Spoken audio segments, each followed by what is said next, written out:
அநீதியை கண்டு அச்சம் கொள்ளாமல் துணிந்து எதிர்த்து நின்று போராடுகிறவன் எவனோ அவனே உண்மையான ஜிகாத் என்கிறார்கள்.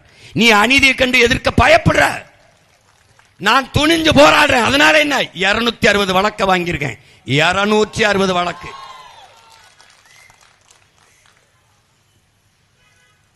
ஒரு காலம் வரும், அப்போது நேர்மையாக வாழ்வது உள்ளங்கையில் நெருப்பு துண்டை வைத்திருப்பதற்கு சமமாக இருக்கும் என்கிறார்கள் நபிகள் நாயகம் ஸல்லல்லாஹு அலைஹி வஸல்லம் அவர்கள்.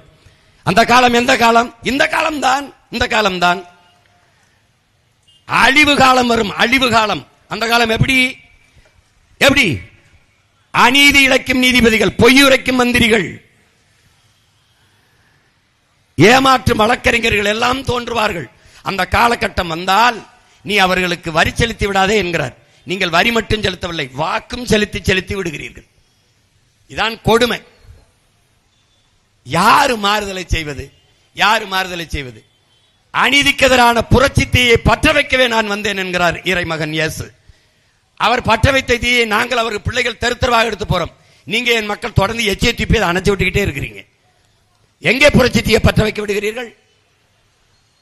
உன் இனம் சாராதவனிடத்தில் உன் அதிகாரத்தை ஒப்படைக்காதே என்கிறான் இறைமகன் இயேசு. உலகம் தழுவி நேசித்தவன் எல்லா உயிரிடத்தையும் அன்பு செலுத்து என்று சொன்னவன் சொல்கிறான், உன் இனம் சாராத ஒருவனிடத்தில் உன் அதிகாரத்தை கொடுக்காதே என்கிறான். அதைத்தானே நாங்க சொல்றோம்.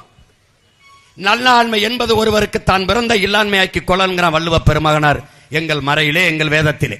நாட்டையும் வீட்டையும் நீ ஆள்வது மாதிரி பார்த்துக்கடாதான் நல்ல ஆண்மகனுக்கு அழகுன்றான். இப்ப நாங்க நல்ல அழகுள்ள ஆண்மை உள்ள ஆண்மக்களா இல்லையா?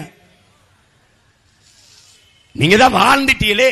அம்மையார் ஜெயலலிதா ஆட்சியில் பல முறை, ஐயா கருணாநிதி ஆட்சியில் பல முறை, ஐயா ஸ்டாலின் ஆட்சியில் ஒரு முறை வாழ்ந்துட்டீங்க. இப்ப வாழ்ந்துட்டீங்க. இன்னும் வாழணும்னு ஏக்கமும் ஆசையும் இருந்தா அவருக்கே போடுங்க, நாங்க தடுக்கல. ஐயா எடப்பாடி ஆட்சியில வாழ்ந்துட்டீங்க. அந்த ஆட்சி மறுபடியும் வரணும்னா அவருக்கே போடுங்க, நாங்க தடுக்கல. ஆனால் இதில் ஒரு மாறுதல் வர வேண்டும், வேற ஒரு ஆட்சி முறை வர வேண்டும்.